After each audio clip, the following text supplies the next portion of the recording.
Hello.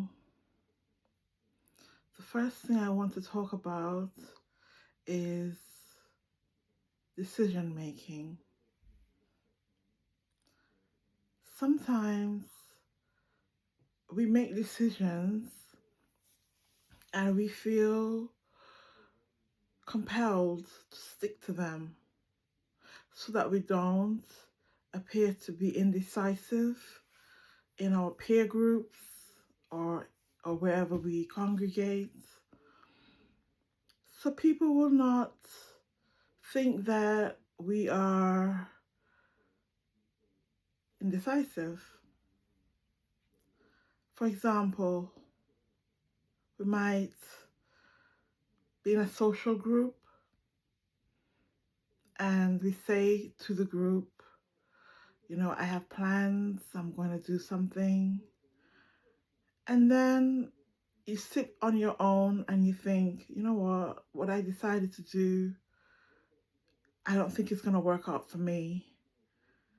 And you decide to change your mind. But then if you have a tendency to make plans and change your mind, um, it can be construed that you're a person who's indecisive. My opinion is that in the business world, you can make plans to do something, but if as a manager you see that your plans are gonna fail or that they're not good plans, no matter how many times it takes, I think it's good to be able to say, you know what, this is not going to work. We have to change course.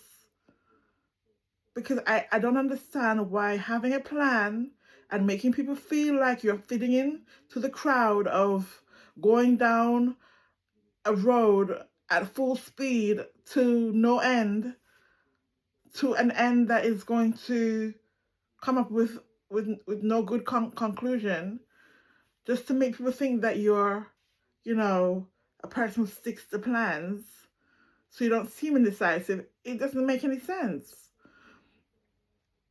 I think if the plan is not working, whatever people might think as a manager, just make the decision that's going to benefit the most. And making all these decisions to change plans, yeah, it can seem indecisive, but why would you do something that's not going to work? Just so you can keep faith with everyone.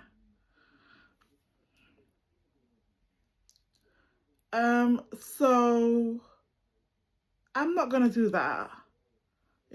Many times I have said I was gonna do something, and would sit with myself and I would reflect and I would realize, you know what? This is my life. This is my life. People have this judgment of me about what I've told them, and they think, you made a contract with the social atmosphere. Now don't be someone who's like a thinker. Don't think and make plans with boundaries for yourself. Otherwise we're gonna say that you are a person who is someone who doesn't stick to things. I've made lots of plans and I have with joy scrapped many of them. I have taken them and I have dunked them into a deep and dark grave. Finish, done. It was a plan. It wasn't going to work. And I just finished that plan and started a new one. And I don't want to sound as if though I'm indecisive, but for heaven's sake, when you are an individual with responsibility for your own life, remember, all the things that you do to please others, at the end of the day, you have to live with yourself. You have to live with yourself, and all these people who think they're controlling you, are like bullies, manipulating. So I think that making decisions to scrap ideas that you have declared you want to follow through with is a good way of managing your time, your life, your space, your boundaries. It's a good way to manage your life. Because at the end of the day, you have your life and everybody else has theirs. Stop being a people pleaser and a crowd pleaser and manage your life like a good business manager would. So yeah, like for example, a plan to lose weight. Now the plan could be I'm gonna go for a walk every day. That is a really good plan. Now let's say you found that you came into a fortune. Everybody's expecting you to be walking down that road like a chicken every day, but you came into a bit of a fortune and now they're thinking, oh, you came into a bit of a fortune, but you're going to be walking down that road every day. You're very frugal, you have austerity with your money. I just came into a whole load of money. Is this an example? No, I could hire a personal trainer. One plan doesn't have to be the be all and end all of the future. I can make decisions surrounding what I want to do, not what you think, according to your perspective, is what I should do. Now, if I say I'm not walking down that road every day like a chicken, I'm going to spend the money on a personal trainer and exceed everybody else. Now, you might feel, since she came into that bit of money, she's got her personal trainer, and she's, up her own butt. I scrapped the plan and I made a new one.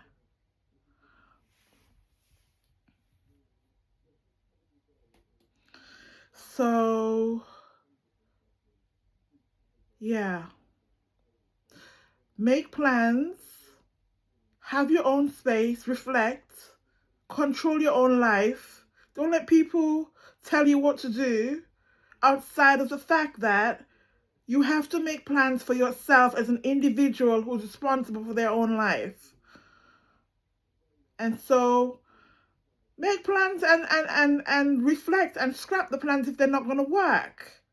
If they're no longer fitting into what you feel is your journey, just roll it up into a scrap paper ball, dunk it into the bin, and start again. And people might say, she never sticks to anything. But at the end of the day, are you gonna follow everybody else like a chicken over the edge of the precipice? Jump over, they say how high. They say you're gonna jump and you say how high. Just try your best. Think as an individual would. It's your life. Of course, the group is there. The groups are there to support and to help you to reflect on things. But if you find that you can't even make a decision about your own life without everyone thinking that you're not following through and making you feel like you're inadequate in some way, it's time to ask yourself, whose life is it anyway? Is it their life or is it mine? Are they controlling me or am I in control of my own destiny? Yeah, so like a good business manager would, don't follow through on things that everyone thinks are good, but will not work for you. I think it's bullying when you feel like you can't make plans for yourself because a group is expecting you to be the way they think you should be. It's your life. It's my life.